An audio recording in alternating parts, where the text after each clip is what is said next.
Եթե կարելի է, կարող եք նաև ներկայացնել հավաքագրումների ծավալը, ինչպես է փոխվել, այսինքն մինչ այդ ինչքան էր հավաքագրում, հիմա որ փոխվել է, գինը բարձրացել է, ինչքան է հավաքագրվում ու այդ ինչ խնդիր է լուծում, այսինքն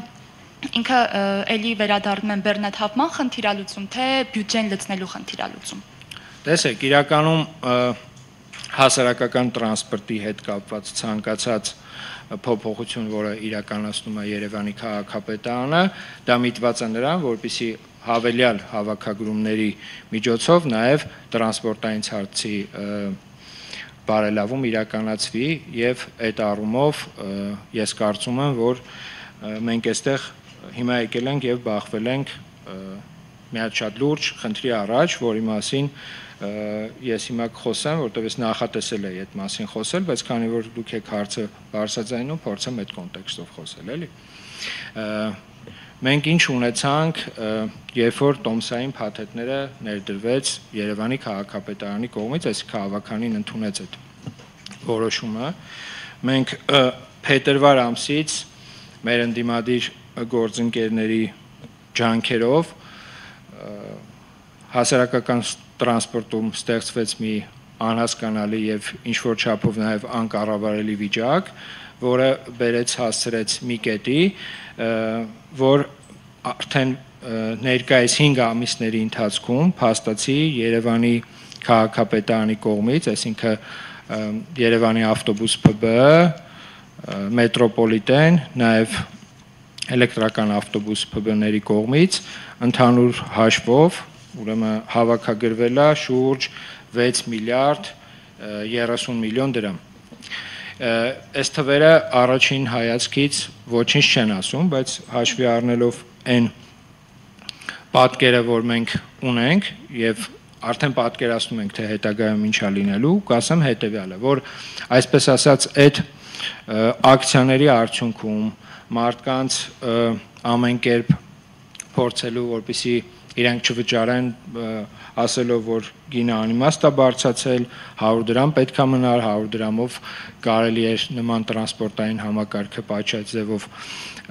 սպասարկել։ Մենք հիմա ունենք մի իրավիճակ, երբ որ այս տարի Երևանի քաղաքապետարանը նախատեսել էր եւ հայտարարել էր, որ ձեռք է բերելու շուրջ 45 տրոլեյբուս, նախորդ տարի 15-ն էինք ձեռք բերել, բանից պարզվում է, որ արդեն այդ 45-ից 30-ը առնվազն հնարավորություն չի լինելու առնել, որտեղ թեր հավաքագրումները բերել է նրան, որ այդ գումարը որպես այդպեսին չկա եւ հետեւապես այդ 30 նոր տրոլեյբուսները, որը որ պետքա լիներ 45-ի մեջ, արդեն 30-ը դուրս է եկել ցանկից։ Նման տեմպերով եթե շարունակվի հավաքագրումները, չի բացառվում, որ այդ 15 տրոլեյբուսն է Երևանի քաղաքապետարանը չկարողանա ձեռք բերի, ինչը մեր գործընկերներին, ընդդիմադիր գործընկերներին հերթական առիթ է իհարկե կտա ասելու, որ տեսեք, հայտարարեցին 45-ը, բայց ոչ այն 30-ը բերեցին, ոչ է 15-ն են կարողանալու բերել, բայց ուզում եմ հատուկ շեշտել, որ ցանկացած հայտարարություն, ցանկացած այսպես ասած բողոքի բորբոքում նաև հղիա նման հետևանքներով, էլի, այսինքն հիմա մենք ունենք մի պատկեր, երբ որ այն մարդիկ անգամ, ովքեր որ պատշաճ վճարում էին, տեսնելով, որ չկա համապատասխան հսկողություն, կարելի ասել մնացած չվճարողների նման, իսկ այդ չվճարողները հիմնականում, այսպես ասեմ, էլի, դրանց մեջ գուցե եւ կան մարդիկ, ովքեր որ դեմ էին ի սկզբանե առասարակես փոփոխություններին, բայց կան նաեւ մարդիկ, ովքեր որ այդ իրավիճակից օգտվում են եւ կատեգորիկ չեն վճարում, էլի, իսկ այդ չվճարումները բերել է, այսպես ասած, բյուջեի տեսանկյունից որոշակի խնդիրների եւ Երևանի քաղաքապետարանը չի պատրաստվում, էլի, այլ ոլորտից, պայմանական հանրակրթության ոլորտից գումար պայմանական կտրի եւ ներդնի հասարակական տրանսպորտի մեջ, այսինքն այն բոլոր չվճարումները, որ կատարվում են հասարակական տրանսպորտում, դա բերելու են նրան, որ նոր շարժակազմերը էլ ավելի ուշ են Երևանի քաղաքապետարանի կողմից ձեռք բերվելու եւ այն խնդիրները, որ առաջանում են հասարակական տրանսպորտում, գուցե ավելի դժվար Երևանի քաղաքապետարանի կողմից